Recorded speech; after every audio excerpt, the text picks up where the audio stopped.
அனைவருக்கும் வணக்கம். Welcome to my channel. எல்லோரும் எப்படி இருக்கீங்க ஃப்ரெண்ட்ஸ்? நல்லா இருக்கீங்களா? இந்த வீடியோவில் ரொம்ப ஈஸியான ஹெல்தியான பீட்ரூட் பன் எப்படி செய்கிறதுன்னு பார்க்கலாம்.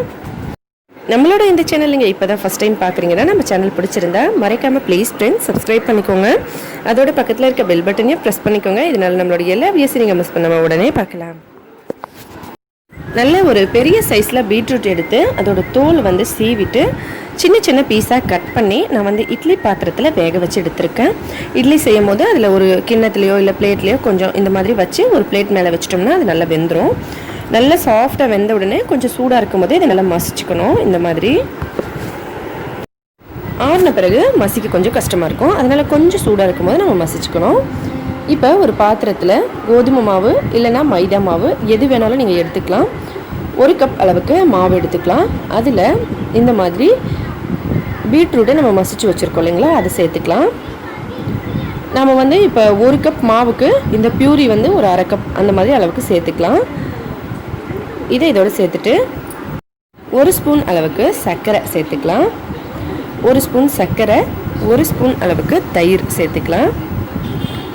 அதுக்கப்புறம் 1 பேக்கெட் ஈனோ நீங்கள் வேண்டாம் அப்படின்னு நினச்சிங்கன்னா இதுக்கு பதிலாக 1/2 ஸ்பூன் பேக்கிங் பவுடரும் 1/4 ஸ்பூன் பேக்கிங் சோடாவும் சேர்த்துக்கலாம். ஆனால் நிறைய இடத்துல பேக்கிங் பவுடரும் பேக்கிங் சோடாவும் கிடைக்கிறதில்ல. அந்த மாதிரி சமயத்தில் நம்ம இந்த மாதிரி ஈனோ பேக்கெட் சேர்த்துக்கலாம்.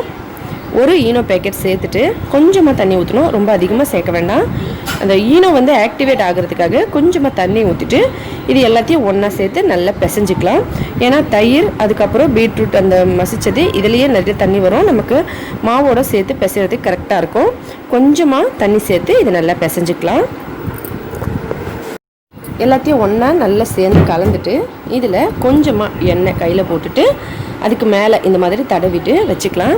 எதனாலன்னு பார்த்தோம்னா நமக்கு இது கொஞ்ச நேரம் நம்ம இதை அப்படியே வைக்க போகிறோம். அப்படி வைக்கும்போது காயாமல் இருக்கிறதுக்கு கொஞ்சமாக எண்ணெய். பீட்ரூட் நம்ம மசிச்சதில் சின்ன பீஸ் இருந்தால் பெருசாக இருந்தால் எடுத்துடலாம். ஏன்னா நமக்கு நல்லா மசித்த பீட்ரூட் தான் நம்ம சேர்த்துருக்கோம். இதில் ஒரு சின்ன பீஸ் இருந்தது, நான் அதை எடுத்துட்டேன். கொஞ்சமாக எண்ணெய் இது மாதிரி போட்டுட்டு இப்போ இதை அப்படியே மூடி வச்சிடலாம். ஒரு 1/2 மணி நேரத்துக்கு இது அப்படியே இருக்கட்டும். நம்ம அதுக்கப்புறமா இந்த பண்ணை எப்படி செய்கிறதுன்னு சொல்லி பார்க்கலாம். 1/2 மணி நேரம் கழித்து ஒரு கிண்ணத்தில் கொஞ்சமாக எண்ணெய் அடியில் மேலே சைட்லலாம் தடவிட்டு அதில் நம்ம ஏற்கனவே கலக்கி வச்சுருந்த மாவை சேர்த்துக்கலாம். இந்த மாதிரி தான் இருக்கும் அந்த மாவு பார்க்குறதுக்கு. இது எல்லாத்தையும் சேர்த்துடலாம். சேர்த்துட்டு அதுக்கு மேலே கொஞ்சமாக எண்ணெய் போட்டுடலாம்.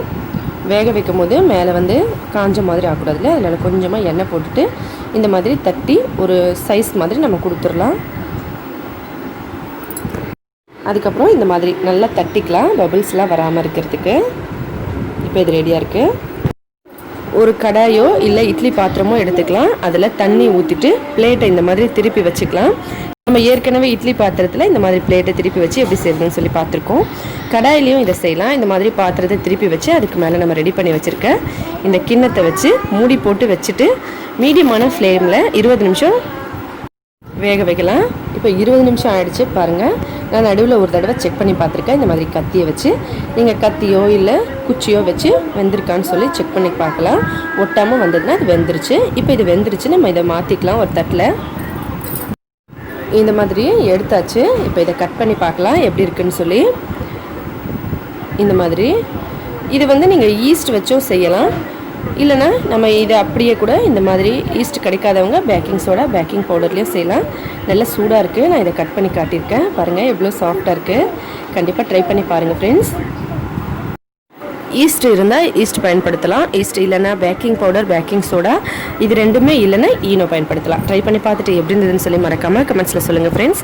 இந்த வீடியோ பிடிச்சிருந்தால் லைக் பண்ணுங்கள், ஷேர் பண்ணுங்கள், மறக்காமல் நம்ம சேனலை சப்ஸ்கிரைப் பண்ணிக்கோங்க. மேலும் இதே போல் இன்னும் பல புதுவிதமான வீடியோஸ் எல்லாம் பார்க்குறதுக்காக நம்ம சேனல் பற்றி உங்கள் ஃப்ரெண்ட்ஸுங்களுக்கெல்லாம் சொல்லுங்கள். ஹெல்தியான சமையலாக வீட்டிலே சமைச்சு சாப்பிட்டு ஹெல்த்தியாகவும் சந்தோஷமாக இருங்க. நன்றி, வணக்கம்.